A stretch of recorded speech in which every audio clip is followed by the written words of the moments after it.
Hello everyone, welcome to my clever books. मेरा नाम है माधुरी नागले और आज हम लोग डिस्कस करने वाले हैं करंट अफेयर्स ऑफ 23 सितंबर 2021। पहली न्यूज़ की बात करें तो पहली न्यूज़ है कि राजीव बंसल जो है वो टेक ओवर करने वाले हैं एज सिविल एविएशन सेक्रेटरी।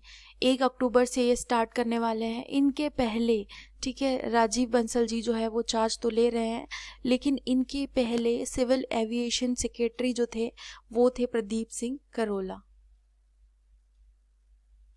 तो प्रदीप सिंह करोला जी की जगह ये लेने वाले हैं और 1 अक्टूबर से ये ज्वाइन करेंगे। नेक्स्ट न्यूज़ है कि international day of peace 2021 observe किया गया है 21 सितंबर को, और थीम जो थी वो थी recovering better for an equitable and sustainable world. Next news जो है वर्ल्ड अल्जाइमर्स डे भी होता है 21 सितंबर को।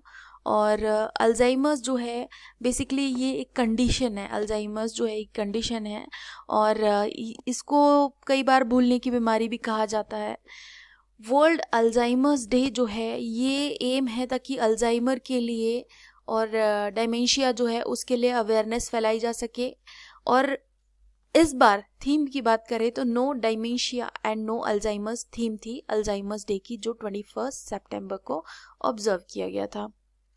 नेक्स्ट इज एडीबी जो है उसने इंडिया की ग्रोथ फोरकास्ट जो है उसको कट डाउन कर दिया है और अब ये कहा है कि इंडिया की ग्रोथ रहेगी 10% और फास्टर इन्फ्लेशन रहेगा लगभग 5.5% तक। देखें तो एडीबी ने पहले कहा था कि कितनी प्रोजेक्टेड की थी इसने ग्रोथ इंडिया की 11%। ठीक है, 11% इसने कहा था कि हो सकती है, बट अब इसने कहा है कि 2021-22 के लिए ग्रोथ जो है इंडिया की 10% रहेगी। और एडीबी जो है उसने ये कहा है कि जो इन्फ्लेशन है वो भी बढ़ेगी 5.2%, जो पहले एस्टिमेट की गई थी, लेकिन अब 5.5% कहा जा रहा है। मतलब महंगाई बढ़ेगी और ग्रोथ जो है वो कम रहेगी, bottom line. And next is Luna crater named after Arctic explorer Matthew Hansen। Matthew Hansen जो थे एक आर्कटिक एक्सप्लोरर थे और आर्कटिक की बात करें तो it's nothing but the north pole. तो अर्थ के टॉप में खड़े होने वाले कुछ लोगों में से पहले जो कुछ लोग थे उनमें से एक ये भी थे, मैथ्यू हैंसन। ठीक है, ये एक ब्लैक मैन थे जिन्होंने 1909 में उन लोगों में शामिल थे जो टॉप ऑफ द वर्ल्ड पे खड़े हुए थे, that means on the Arctic.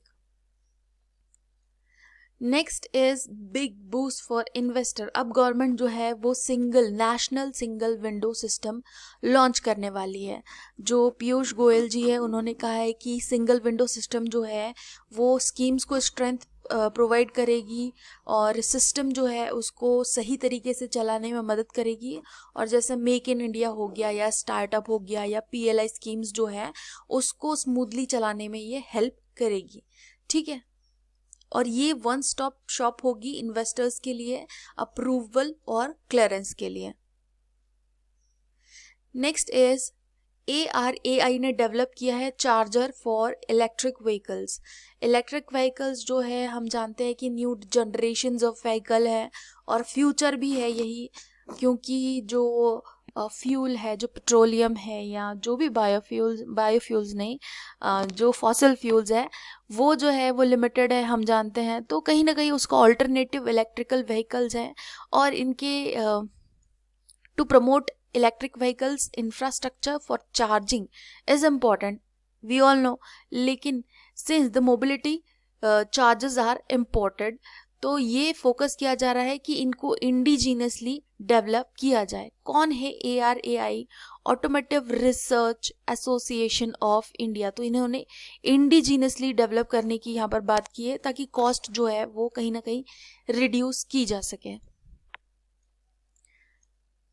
Next is IT refund जो है उसमें ट्रोजन अफेक्ट कर रहा है और एंड्रॉयड यूजर्स जो है उनको अटैक कर रहा है। बेसिकली ट्रोजन क्या होता है कि एक आप चीज़ देख रहे हैं कि कई बार क्या होता है कि मान लो आपको एक गिफ्ट रैप मिलता है और आप सोचते हैं कि उसमें किसी बच्चे को आप देते हैं कि उसमें टॉयज एंड ऑल है, आप क्या करते हैं उस बच्चे को उस गिफ्ट बॉक्स में टॉयज की जगह, ठीक है, आप स्टिकर तो लगा रहे टॉयज है एंड ऑल, और आप उसमें फ्रूट्स दे देते हैं। तो ऑफ कोर्स ये तो अच्छी बात है, but still Trojan is something जो बाहर से कुछ और दिखता है और अंदर कुछ और होता है। तो ट्रोजन जो है वो अटैक कर रहा है एंड्रॉयड यूजर्स को। ये एक मालवेयर है और इंडियन साइबर स्पेस जो है इन्होंने डिटेक्ट किया है।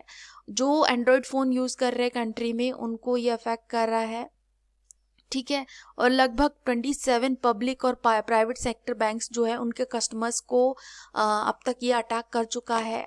और इसमें फिशिंग मैलवेयर भी है और इनकम टैक्स रिटर्न जो भरते हैं, ठीक है, आईटी रिफंड, तो उनके लिए बहुत ज़्यादा ये सेंसिटिव इशू है, क्योंकि जो प्राइवेसी है उसको भी ये कहीं ना कहीं सैक्रिफाइस करता है। Next is packaged food to be trans fat free by 2022।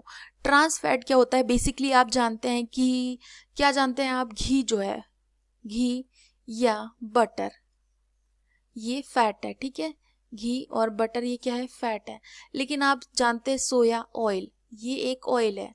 क्या होता है कि कई बार ऑयल्स जो है उनको सैचुरेट करके क्या किया जाता है? हाइड्रोजनाइज करके उनको फैट में कन्वर्ट कर दिया जाता है, तो इनको कहा जाता है फैट। जो ओरिजिनली ऑयल होते हैं और उनको फैट में कन्वर्ट किया जाता है तो ये ट्रांस फैट कहलाते हैं। और ये ऑफ कोर्स हेल्थ के लिए बिल्कुल भी अच्छे नहीं होते हैं और बहुत सारी कंट्रीज में ये ऑलरेडी बैन हो चुका है सिंस ईयर्स, लेकिन इंडिया में अब तक चालू है। पर ये एम किया जा रहा है कि 2022 तक इसको किसी तरह से बैन किया जा सके। और with only 1.3% of the newly tested processed food sample showing more than the permissible levels, ठीक है, जितना परमिसेबल लेवल्स है उस में 1.3% ही फूड है जो ये शो कर रहा है कि उससे ज़्यादा है। बट स्टिल ये होना ही नहीं चाहिए, ठीक है, ये प्रेजेंट होना ही नहीं चाहिए। और अब 2022 तक ये एम है कि इसको कहीं ना कहीं ख़त्म किया जा सके और ट्रांस फैट फ्री फूड को बनाया जा सके, पैकेज फूड को। देखो पैकेज फूड को हार्मफुल बनाने में सिर्फ एक ही चीज़ काम नहीं करती है, बहुत सारे फैक्टर्स होते हैं जिसमें से एक चीज़ होती है ट्रांस फैट, ठीक है, फिर बाकी प्रिजर्वेटिव्स और ऑल तो होता ही है। नेक्स्ट इज लद्दाख जो है वो होस्ट करने वाला है first ever edition of the Himalayan film festival सितंबर 2021 में। हिमालयन फिल्म फेस्टिवल जो है ये लद्दाख में होगा और ये फर्स्ट एडिशन है। कब से कब तक होगा? ये 24 से 28 तक लेह में होगा, ठीक है, लेह जो कैपिटल सिटी है वहाँ पर ये होगा। और जैसे हम जानते हैं कि आज़ादी का महोत्सव जो है आज़ादी का अमृत महोत्सव सेलिब्रेट किया जा रहा है और 75 ईयर्स हो गए हैं इंडिया की इंडिपेंडेंस को, तो वेरियस चीज़ें इसमें की जा रही है। ये 5 डे फेस्टिवल होगा। यहाँ पर क्या किया जाएगा? इंटरैक्टिव एक्सपोजर प्लेटफॉर्म क्रिएट किया जाएगा ताकि जो एस्पायरिंग लोकल फिल्म मेकर्स हैं वो अपनी जो फिल्म्स हैं उनको शोकेस कर सके। नेक्स्ट इज 3500 साल पुरानी एक क्ले टैबलेट जो है वापस इराक आ गई है और ये इसको इट वाज लूटेड और ये जो है 1.7 मिलियन डॉलर्स जो है इसकी कीमत है। और 1853 में as a part of 12 tablet ये मिली थी, ठीक है, जो असीरियन किंग एसर बेनीपाल जो है उनकी ये टैबलेट है। और देखो 33,500 ईयर्स अगो, मतलब बहुत साल पहले की बात है, तो ये काफ़ी पुरानी है एंड ऑफ कोर्स बहुत ज़्यादा इंपॉर्टेंट है। और 12 जो मिली है उनमें से ही एक है जो अब वापस इराक को दे दी गई है, ठीक है, इराकी म्यूजियम में 30 साल बाद ये वापस आ चुकी है। And end of the news and thank you for watching the video. मिलते हैं हम नेक्स्ट वीडियो में।